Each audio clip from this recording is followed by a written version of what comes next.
comes Kathy Freeman. She's got it. They won't touch Freeman now. We will show who we are. We are.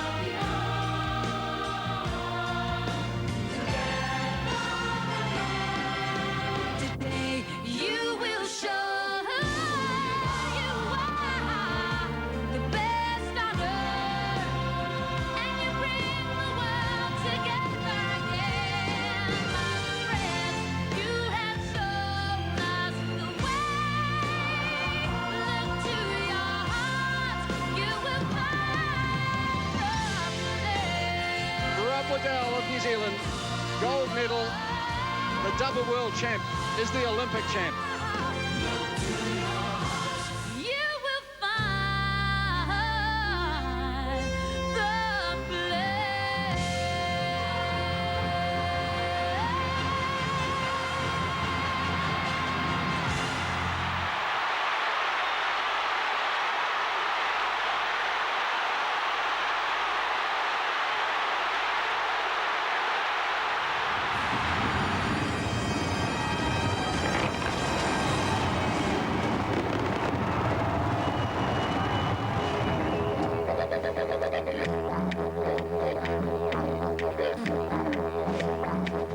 Holden.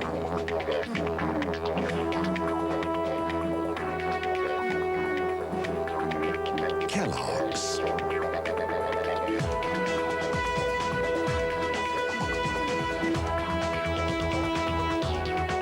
Coca-Cola. L'Oreal Paris.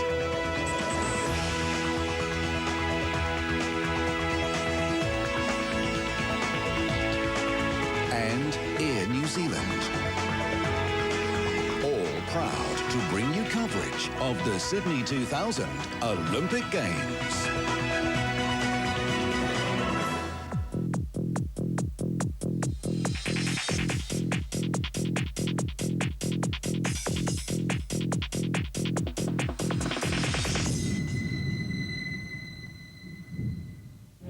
There is not a moment to lose. It didn't kill her, and that's that. These parents are heartbroken, not heartless. God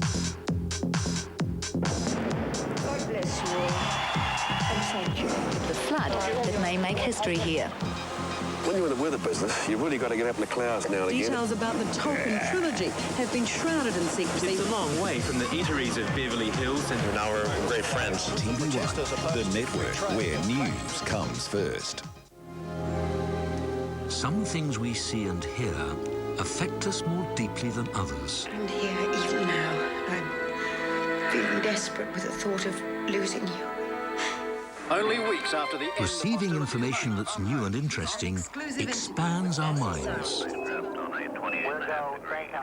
And because we literally see with our brain, it makes sense to think about what we watch.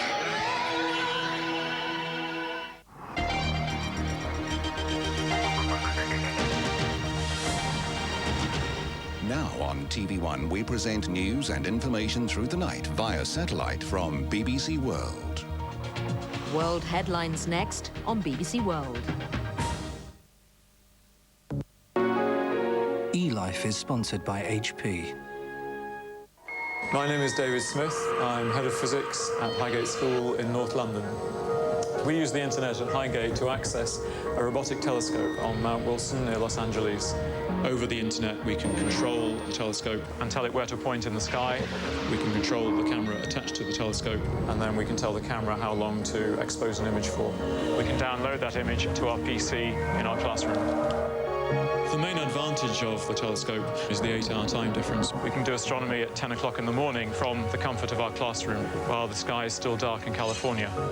The younger kids get very excited by the fact that they can see objects thousands of millions of light years away. What excites me about the program is the fact that there aren't many robotic telescopes in the world that can be controlled by school children. So this really is cutting-edge technology in lots of ways. eLife is sponsored by HP. Style and substance. Top Gear. Returning in October on BBC World.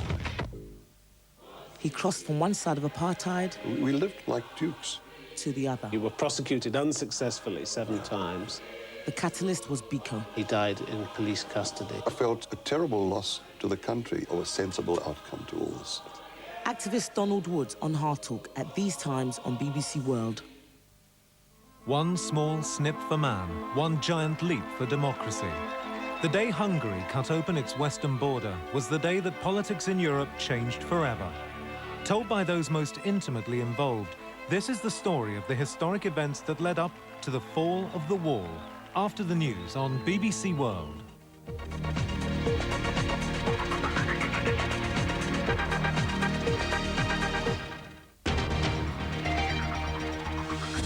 This is BBC World, the BBC's global 24-hour news channel.